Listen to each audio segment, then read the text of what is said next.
La situation de ce lycée, je dirais qu'elle est déplorable. Et c'est pas motivant de venir tous les jours à étudier dans ces conditions avec ces herbes et les vaches parfois qui entrent là-bas. La gorge serrée, Fatoumata Diallo n'en peut plus de voir son établissement dans cet état. Ces images du lycée de Diakhaï situé à Keur Massar dans la banlieue de Dakar l'attristent tout autant qu'elles la mettent en colère. La scène laisse entrevoir l'ampleur des dégâts. Une cour envahie par les herbes folles et des eaux stagnantes verdâtres, squattée par des vaches à la recherche de pâturage. Ce panorama pas digne d'un lieu de transmission du savoir est le résultat d'une accumulation d'années d'inondations à laquelle est confrontée cette école.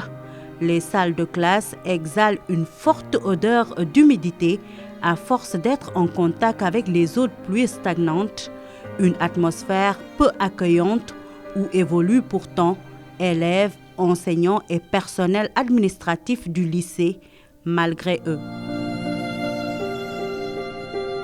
Le lycée Diakhaï, ces 2 dernières années, peut être même identifié comme le lycée le plus exposé aux inondations. Le lycée était dans de grosses difficultés qui ont même fini par entraîner un mouvement d'humeur, tellement les conditions de travail étaient devenues insoutenables.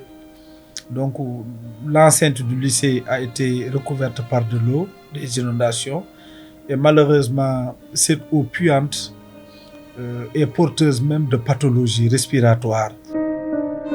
Cette situation n'est malheureusement pas nouvelle pour le lycée Diakhaï qui se trouve dans une zone inondable. Pour le proviseur du lycée, les conséquences sont énormes tant au niveau pédagogique, psychologique et sanitaire.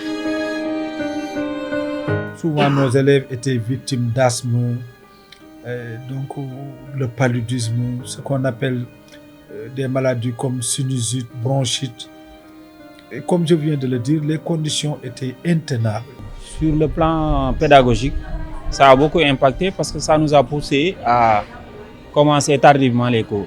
Donc on a commencé au courant de la première quinzaine même du mois de novembre, au moment où beaucoup de lycées avaient déjà débuté.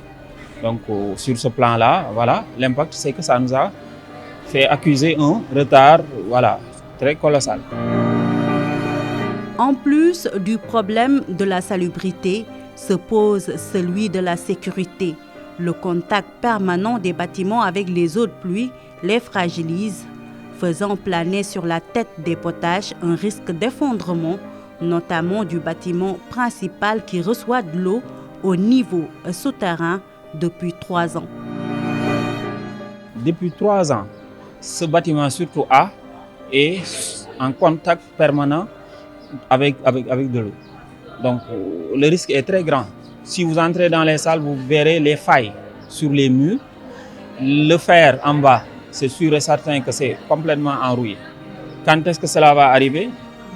Souhaitons que ça ne trouve personne ici. Mais les risques d'effondrement sont imminents.